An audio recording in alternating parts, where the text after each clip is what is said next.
Hello good people of the universe and beyond, and this is a tutorial on how to make floating sand in Minecraft. So, let's get started. So as you all know, unless you're a complete noob at Minecraft, you should know that sand is affected by gravity. And so is gravel, and so is carpet to some extent, but it's kind of like snow, where if you use the set block command you can have it in midair, but if you what am I trying to say here, if you update it then it'll just disappear.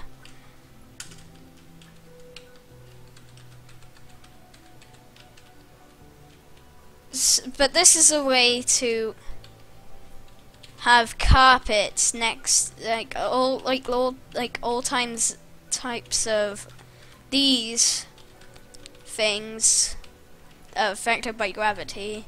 This is a tutorial on how to make this work.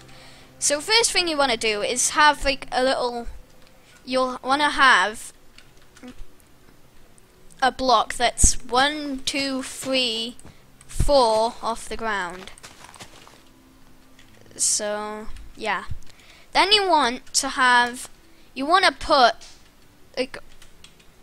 you want to make sure it's right on next to the block that it's touching. You want to have an area of grass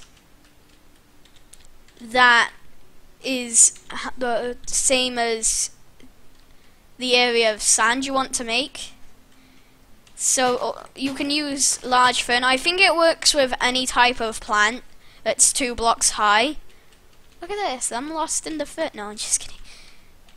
So yeah, I think it does, but I've only used it on ferns so far. I don't think and I know it works on the double tall grass as well.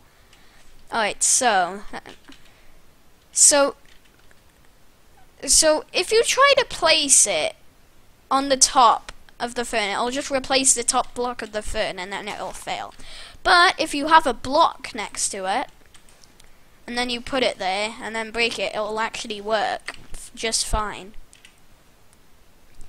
Now you want to remove the fern from underneath the sand. Now if you break the top block, it's gonna fall. But if you break the bottom block, it is just fine. It floats in the air. And that's pretty cool. If you place a block on it, it'll also work. And I believe if you break a block, it works too. So that's pretty cool. Yeah, let's test that. Does it work if you break it as well? Yeah, it works too. Alright, and this works on gravel as well.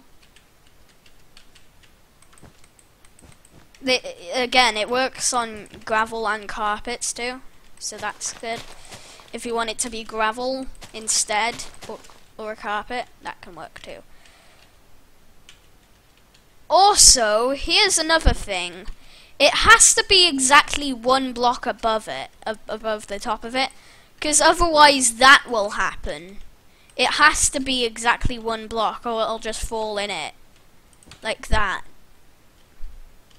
And I've just used sand instead of gravel. I do need to prove that it works with gravel too. See, it works with that too. And it could be very good for an adventure map or like a survival map like CTM, because like if you place a torch on it, like imagine you have like an area of gravel and it's very dark. Place a torch on it and that counts as updating the block, which is pretty cool. Yeah, and it works with carpets too. Although it's a bit more precise in placing it, if you need to use multiple blocks instead, like it is possible to just use 1 block and then do that.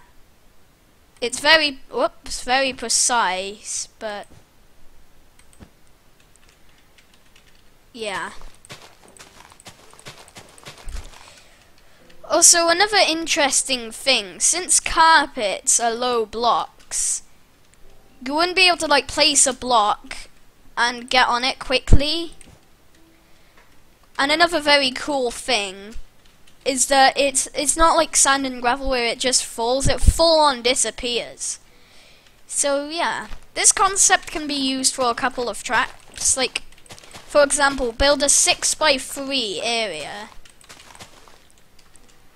and then fill in the fern, and then you just, what you do, well, you gotta place a block first so that it won't fall. Always remember to have a block there so that you can place it correctly without it messing up. So just have a little place with sand on it. Whoopsie, always have to place it above it. And then actually place like a staircase kind of thing.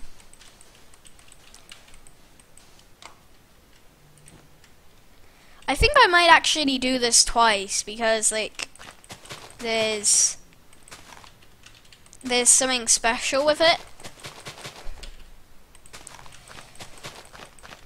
which was kind of interesting. I thought it was gonna do something and it didn't do it. Like, watch this.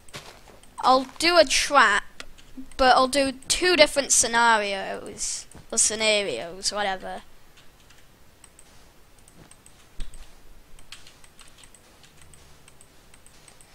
Yeah, sorry about this. This might take a while to build it twice. Maybe not. Anyway, let's break the fern. Always remember, break the lower block on it. This is pretty precise on how you do this.